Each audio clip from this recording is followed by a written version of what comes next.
हमारे साथ हैं यूथ आइकन डॉक्टर रामेश्वर। जिस तरह हम आए दिनों सुनते आ रहे हैं, इनका इमोशनल इंटरव्यू भी हमने सुना और इन्होंने अपने पॉलिटिकल करियर की शुरुआत कर दी है। क्या कुछ इनकी स्ट्रेटजी है और लोगों का समर्थन किस तरह मिल रहा है इनको? ये डोर टू डोर कैंपेन कर रहे हैं। वेलकम डॉक्टर साहब। बहुत बहुत शुक्रिया, थैंक यू सो मच। आवाज दो, हम एक हैं। आवाज दो, हम एक हैं। आप सब किस तरह का समर्थन लोगों की तरफ से मिल रहा है आपको, ये नया डेब्यू जो किया है आपने पॉलिटिकल करियर में? देखिए, बात ऐसी है कि लोगों के मुद्दे और लोगों की प्रॉब्लम्स को जब लेके आप लोगों के बीच में जाते हैं तो आपको लोगों का समर्थन मिलता है। हम लोगों के इश्यूज़ लेके लोगों के बीच में जा रहे हैं। काफ़ी सारे इशू हैं, डेवलपमेंट्स पे बात की जाती है। डेवलपमेंट्स नाम की एक चिड़िया दिखाई जाती है जो रियलिटी में, ग्राउंड रियलिटी पे है नहीं है। आप भी जानते हो और हम भी जानते हैं, हमारे बनी एक लोही मलार कॉन्स्टिट्यूंसी में कितनी डेवलपमेंट हुई है और कितनी नहीं हुई है। ये सिर्फ कागज़ों में और हवाई बातें हैं। बहुत से मुद्दे हैं। सबसे बड़ा पहला मुद्दा जो मैं इस इलेक्शन में लेके चला हूँ वो है पहाड़ी एसटी स्टेटस। रजौरी पुंछ को पहाड़ी एसटी स्टेटस इसलिए नहीं मिला कि किसी जाति और बरादरी के नाम से, वो इसलिए मिला क्योंकि वो पहाड़ी इलाका था, लैंग्वेज पहाड़ी थी और कल्चर पहाड़ी थी। और मुझे लगता है रजौरी पुंछ से ज़्यादा पहाड़ी इलाका तो हमारा बनी लोही मल्हार है। अगर उनको मिल सकता है तो हमारे बनी लोही मल्हार को क्यों नहीं मिला? बात यह है कि जब इस चीज़ पे बात करनी थी उस समय हमारे चुने हुए नुमाइंदे खामोश बैठे रहे। उस वक्त जो है एसटी स्टेटस के लिए यहाँ के विधायक भी गए थे लोगों के साथ, तो वहाँ आपका मेंशन नहीं किया गया है। वो हम देख रहे हैं सर्कुलेट हो रहा है सोशल मीडिया में। देखो, हमारी की बात नहीं है, बनी का नहीं मेंशन नहीं किया। कुछ 2-3 कम्युनिटीज़ को लेके मेंशन किया गया, बड़ी अच्छी बात है, उनको मिला है। लेकिन बाकी कम्युनिटीज़ जो हैं वो भी तो इस बनी की ही रहने वाली हैं। जहाँ तो आप ये बोल दीजिए कि जो जिन कम्युनिटीज़ को आपने मेंशन नहीं किया है कि वो बनी के बाशिंदे नहीं हैं। या ये बोल दो कि वो कम्युनिटीज़ जिनको आपने मेंशन नहीं किया है वो पहाड़ी नहीं है। तो जहाँ तो आप उनको घोषित कर दो कि वो इस देश के रहने वाले ही नहीं हैं। भेदभाव क्यों? जात पात क्यों? जात पात के नाम पे सियासत किस बात की? जब आप जाके वहाँ पे बात करते हो पहाड़ी एसटी स्टेटस, 1-2 कम्युनिटीज़ को क्यों बात की गई? पूरी बनी की बात क्यों नहीं की गई? और आज आप फिर से अगर पहाड़ी स्टेटस की बात करने जाते हो तो फिर एक कम्युनिटी को लेके जाते हो एसटी कमीशन में कि हमने उसकी बात की। क्यों की आपने एक कास्ट की बात? आप पूरी बनी की बात क्यों नहीं करते हो? डॉक्टर साहब, क्या ये बेस्ट ऑप्शन है असेंबली इलेक्शन के चुनाव के उन लोगों को जवाब दिया जाए, वोट के जरिए लोगों को आप अवेयर करें? देखिए, यही वक्त होता है जब वोटर अपने सवाल पूछता है, जब वो अपने पूरे रिपोर्ट कार्ड के ऊपर बात करता है। अभी बात नहीं करेंगे तो कब बात करेंगे? बनी की सबसे बड़ी प्रॉब्लम ये है कि इस समय डेवलपमेंट के नाम पे हम हवाई बातें की जा रही हैं लेकिन रियलिटी में है नहीं। बनी में एक डिग्री कॉलेज है जहाँ पे सिर्फ आर्ट्स सब्जेक्ट है और मेडिकल नॉन मेडिकल नहीं है। लेकिन इससे भी ज़्यादा दुर्भाग्य की बात ये है कि लोही मल्हार में एक भी डिग्री कॉलेज नहीं है। वहाँ पे डिग्री कॉलेज नाम का एक सपना दिखाया गया, लेकिन उसका फाउंडेशन स्टोन कटली में रखा गया जो कि बिलावर में है। वो भी उनसे धोखा किया गया। सदरोता में 2 बार शिंजो में जाके लीडरों ने बड़ी बड़ी ऊंची आवाज़ों में बात की कि आपको हम एक हाई सेकेंडरी देंगे, लेकिन उनको हाई सेकेंडरी नहीं मिली। एसपीओ हमारे हिंदुस्तान में ये पहली बार हुआ कि टाइम के साथ जैसे टाइम बढ़ता है तो गवर्नमेंट एम्प्लॉइज़ की सैलरी बढ़ती है, उनकी प्रमोशन होती है। लेकिन इस 10 साल के टेन्योर्स में एसपीओ को 14,000 से घिरा के 4,000 पे लगाया गया। एनआरएचएम के एम्प्लॉइज़ जो पिछले 14-15 साल से यहाँ पे हिली एरियाज़ में काम कर रहे हैं लेकिन आज तक उनकी रेगुलेशन पॉलिसीज़ नहीं है। हमारे बनी के स्कूल्स और हाई सेकेंडरीज जहाँ पे 0% रिजल्ट आ रहा है, गुनहगार कौन है? बार बार बच्चे रोड्स पे उतरते हैं, प्रोटेस्ट करते हैं कि हमारा स्टाफ नहीं है, लेकिन कान पे उनके जूं तक नहीं रेंगती है।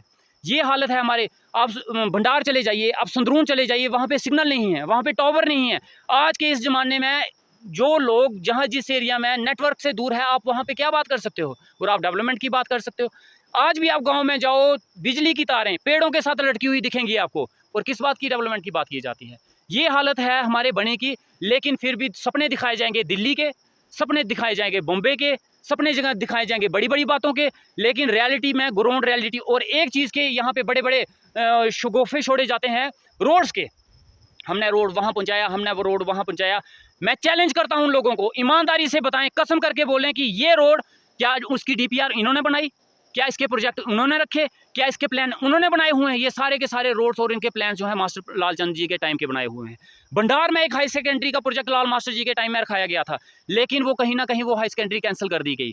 क्यों की गई? इसका जवाब कौन देगा? आज रोड जहाँ पे पहुँचे हैं ये किसी के दिए हुए नहीं है, जो मास्टर लालचंद की। और मैं एक और चीज़ बोलना चाहूँगा, इतने रोड्स बनी में चले, इतने काम हुए, आज भी जितने सब सेंटर्स मेडिकल सब सेंटर खुले हुए हैं, जो मास्टर लालचंद जी के टाइम के दिए हुए हैं। लेकिन क्या इंसानियत के नाते इतना फ़र्ज़ नहीं बनता था इतने सारे कामों के ऊपर एक मास्टर लालचंद जी के नाम की प्लेट चिपकाई जाती? सिर्फ अपनी वाहवाही लूटने के लिए अपनी नेम प्लेट चिपकाई गई और अपना एक रिबन काटा गया। तो मुझे बड़ी अफसोस से कहना पड़ रहा है कि हमारे इंडिया के और ख़ासकर हमारे बनी के चुने गए MP डॉक्टर जितेंद्र सिंह, बहुत गलत हुआ। थोड़े दिनों के अंदर अंदर मैं इस चीज़ को लेके SDM के पास एक एप्लीकेशन दूंगा, इसके ऊपर एक्शन होना चाहिए। हमारे सम्मानीय MP डॉक्टर जितेंद्र सिंह का नाम ही गुम हो गया। उनके नाम की एक नेम प्लेट लगाई गई कि यहाँ से एक रोड निकलेगा और पुल बनेगा बाहर को। पुल तो छोड़ो, रोड शुक्र करो वो पुल नहीं बना। वो पुल बना होता मुझे लगता है वो पुल भी चोरी हो जाता।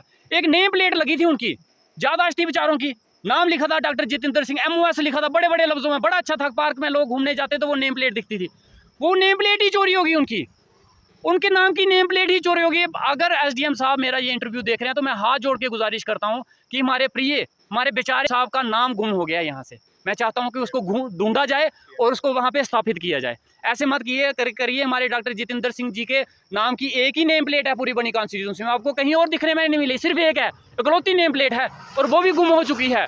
तो लिहाजा मैं चाहता हूँ उसके ऊपर कार्रवाई की जाए, जिसने वो चोरी की है उसके ऊपर कड़ी से कड़ी कार्रवाई की जाए और इनकी नेम प्लेट फिर से वहाँ पे स्थापित की जाए। डॉक्टर साहब, अगर आपकी क्रेडिबिलिटी है, आप एक एफिशिएंट लीडर हो, तो आप सीनियर लीडर के नाम पर वोट क्यों मांगते हैं? हमने आए दिनों देखा लोकसभा इलेक्शन में मोदी जी के नाम पे वोट मांगे गए जितेंद्र सिंह की तरफ से, और अब बनी में हम देख रहे हैं कि वो जितेंद्र सिंह के नाम पे वोट मांगते हैं। ये कौन सी लीडरशिप है? देखिए, लीडरशिप ही उनकी यही है, क्योंकि अपना तो कुछ है नहीं, अपना तो किया धरा कुछ नहीं है। अब तो वो दूसरों के नाम पे मांगेंगे ना। जो खुद नालायक होता है वो दूसरों के नाम पे वोट मांगता है। खुद कुछ किया हो तो भाई अपने नाम पे वोट मांगे ना। वो वोट मांगेंगे राशन के नाम पे, वो वोट मांगेंगे मोदी कार्ड के नाम पे, वो वोट मांगेंगे मोदी साहब के स्कीमों पे, जहाँ सेंटर की स्कीमों पे। अपना बताओ ना भैया, आपने 10 साल में क्या किया है? ये इस 10 साल में करना तो दूर की बात, जब कोरोना का टाइम चला हमारी लेबर जो बाहर फंसी हुई थी, इतनी मुश्किल हालत में थी, वो अगर इनको फ़ोन करते थे तो आगे से इनको जवाब क्या मिलता था? मुझसे पूछ के हो गया, ये तो जवाब मिलता था लोगों को। इन्होंने किया धरा कुछ नहीं है, अपना किया कुछ नहीं है इन लोगों का। जहाँ तो सरपंचों और पंचों की बनाई हुई गलियों के रिबन काटे इन लोगों ने, अपना एक भी मुझे यहाँ पे बता दें इनका काम किया हुआ है। डॉक्टर साहब, आखिरी क्वेश्चन है। आए दिनों हम सोशल मीडिया पे देख रहे हैं ये लगातार बनी लोही मल्हार जो ग्रुप बनाया हुआ है, वो बैक सपोर्ट हम कह सकते हैं कि बीजेपी की तरफ से जो वो वीडियोस जारी करते हैं और गालियां लिखते हैं और नॉनसेंस चीज़ें उस पर लिखते हैं। क्या इनके खिलाफ कोई कार्रवाई नहीं हो सकती है? क्या अंडर RT एक्ट 66A में अरेस्ट नहीं होते हैं ये बंदे? जिनमें अपनी क्वालिटी नहीं होती तो वो आगे पीछे हाथ पाँव तो मारेगा ना। जिनमें अपनी कोई क्रेडिबिलिटी नहीं है वो ऐसे ही काम करता है, उसके पास करने के लिए कुछ नहीं है। जैसे आप बता रहे हो वैसे मुझे और भी सुनाया जाता है कि कुछ फेक अकाउंट बना के गालियाँ निकाली जाती हैं। किस लिए? यह राजनीति है, पॉलिटिक्स है। डेवलपमेंट की बात करो, अगर आपसे कोई सवाल पूछता है तो उसका जवाब दो, खड़े होकर उसको मारने के लिए मत उठ जाओ, गाली मत निकालो। बिल्कुल, अगर कोई सरकार में है तो अपोजिशन वाले सवाल पूछते हैं, बात करते हैं। जो आज सरकार में है वो कभी ना कभी अपोजिशन में थे और वो अपोजिशन में बैठ के वो भी प्रोटेस्ट करते थे, वो भी सवाल उठाते थे। वो प्याज की माला ले और सिलेंडर लेके रोड पे बैठ जाते थे, वो भी धरने देते थे, लेकिन उस समय उनको कोई गालियाँ नहीं निकालता था, उस समय उनको कोई मारने के लिए नहीं जाता था, उस समय उनके ऊपर कोई गाली गलौच नहीं होती थी। आज वो बैठे हैं सरकार में तो उनको भी अपोजिशन झेलनी पड़ेगी। अगर आप में सहनशीलता नहीं है, सहन करने का मादा नहीं है तो आप पॉलिटिशियन नहीं हो।